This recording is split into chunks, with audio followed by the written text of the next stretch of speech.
जय श्री महाकाल। आज आप सबों के बीच में यह बहुत ही गुप्त प्रयोग जो कि बहुत से मित्र हमारे कमेंट भी करते हैं और बहुत से मित्र फ़ोन भी करते हैं कि कोई ऐसा प्रयोग बताइए जिससे कि कोई अगर तांत्रिक क्रिया करके खिला दिया गया हो, पिला दिया गया हो और किसी घर में मसान के पत्थर जैसे चेड़ा गोटा लगा दिया गया हो। यह अधिकतर चेड़ा गोटा का प्रयोग जो है कोंकण के साइड में यह क्रिया होती है और कई क्षेत्रों में खिलाया जाता है। तांत्रिक क्रिया करके कुछ वनस्पतियाँ खिला देते हैं, चाहे कोई राख खिला देते हैं, या किसी के ऊपर देख लो कि पुतले के द्वारा भी खिला दिया जाता है। तो आज यह दिव्य वनौषधि के बारे में बताने जा रहा हूँ, जो कि इसे गंध बबूल के नाम से जाना जाता है। बबूना बबूल भी इसे कहते हैं और गंधना बबूल भी कहते हैं। इसके बीज आप देख रहे होंगे किस तरह से होते हैं। ये बहुत रेयर वैरायटी है।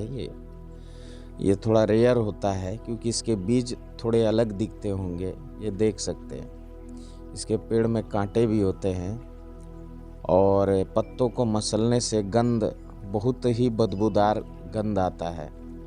और इसको क्या करना है कि शनिवार के दिन इसको निमंत्रण देके और रविवार के प्रातः काल जब भी आप निमंत्रण दे, एक मुट्ठी चावल लेके जाएं, पीले चावल, और थोड़े से कलावे को उनको यह बोलकर बांधे कि कल मैं प्रातः काल आपको सम्मान पूर्वक लेने के लिए आऊँगा। आप अपनी पूरी ऊर्जा अपने जड़ों में समाहित करें और जिस कार्य हेतु मैं आपको लेने आया हूँ, पूर्ण शक्ति के साथ आप हमारे कल्याण के काम में सहायक बने और सहायता करें। इस तरह बोल करके आप निमंत्रण देंगे और प्रातः काल जो है उसे खोद करके इसके जड़ को ले आएंगे। जड़ को लाने के पश्चात कुछ पत्तियां भी इनके ले लीजिए, इनके कुछ पत्तियां भी ले लिया जाए। अब क्या करना है, किसी भाई बहन को अगर किसी ने कोई राख खिलाया हो, भभूत खिलाया हो, मोहिनी खिलाया हो, चाहे किसी भी तरह के तंत्र क्रिया करके उन्हें खिला पिला दिया गया हो, तो इसके थोड़े से जड़ को पीस करके उनको पिला देना है। याद रखना है जिस दिन ये जड़ी पिलाया जाए उनको उपवास रूप में ही रहना है। हाँ, अगर मान लीजिए ज़्यादा परेशानी है तो वो फल का सेवन कर सकते हैं, चाय का सेवन कर सकते हैं, पर अन्न का सेवन नहीं करना है। तो वो दिन भर इसी तरह रहेंगे तो आप देखेंगे कि उनके ऊपर कोई भी क्रिया की गई वो सारा कट जाता है।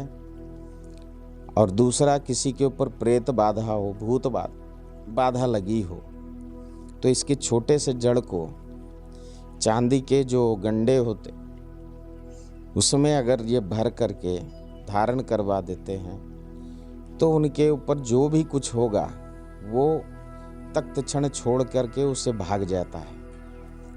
किसी को बार बार नज़र लगती हो, तंत्र क्रिया होता हो, तो इसके जड़ों का हम लोग परीक्षित प्रयोग करते हैं, दोबारा उसके ऊपर कोई अटैक नहीं कर पाएगा, ये गारंटी है हमारा। इसके जड़ों में बहुत ही गंध होती है जो कि बहुत ही अजब टाइप का, मरे सड़े हुए गले इस टाइप का गंध आता है। इसकी पहचान है। इसके पत्तों को मसल के भी देखेंगे तो बहुत ही गंध आती है इसमें। इसको गंध बबूल, बबूना बबूल भी कहा जाता है। देख सकते हैं, इसकी पहचान करिए। दूसरा इसका प्रयोग है, किसी घर में अगर मसान के पत्थर को लगा दिया गया हो, जिसे चेड़ा गोटा कहते हैं। चेड़ा गोटा जो है मसान के पत्थर को जागृत करके उसके ऊपर सभी जितने भी वहाँ के मैली शक्तियाँ हैं उसको बिठा करके उसको घरों में रखवा दिया जाता है।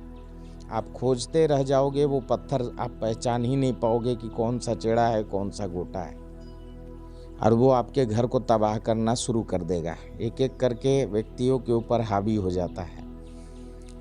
तो उसे शक्ति से निपटने हेतु, उसकी शक्ति को ख़त्म करने हेतु इसके पत्तों को जला करके आप उसके धुएं को अगर कर देते हैं पूरे घर में, तो ये चेड़ा गोटा की जो शक्तियां हैं उसको समन कर देती है, समाप्त कर देती है, समूल समाप्त कर देती है।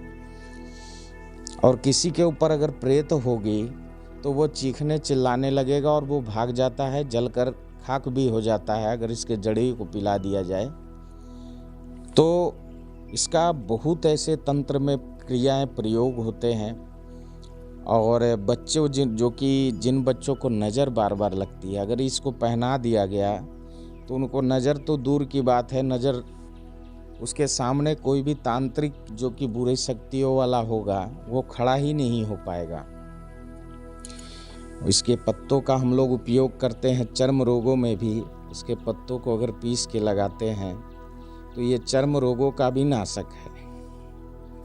अगर मान लो किसी के हड्डियां टूट गई हो तो इसके पत्ते और लाजवंती के पत्ते दोनों को पीस कर अगर लेप कर दिया जाए तो टूटी हुई हड्डियों को भी यह जोड़ देता है।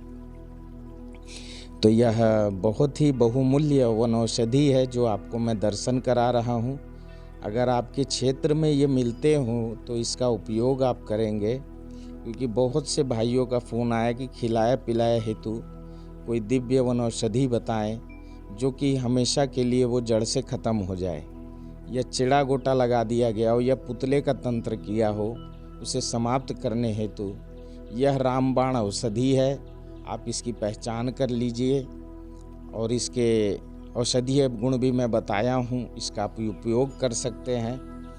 तो ये फलियाँ देख सकते हैं, ये मोटे मोटे से फल हैं मिर्चे के जैसे, और बबूल के देखते होंगे कि उसके चिपटे चिपटे फल होते हैं। ये उसी की वैरायटी है, उसी की प्रजाति है। तो इसकी पहचान मैं कराया हूँ। यह जंगल क्षेत्र से मैं आप लोगों को, झारखंड के जंगल जो हमारे बहुत ही रेयर प्लांट्स यहाँ पे हैं, जो कि ये पहाड़ी क्षेत्र है और हम लोग इसके बचाव कार्य में लगे हुए हैं कि इसे नष्ट ना किया जाए। तो अगर किसी को भी यह वनौषधि ना मिलती हो, उन्हें चाहिए, तो वो हमसे संपर्क कर सकते हैं, उन्हें यह अवेलेबल कराया जाएगा। तो आज के लिए बस इतना ही। और भी अगले वीडियो में जो कि बहुत दुर्लभ जानकारियाँ जो आप सबों के बीच लेकर मैं प्रस्तुत होऊंगा। जय श्री महाकाल, जय माँ कामाख्या, जय माँ तारा।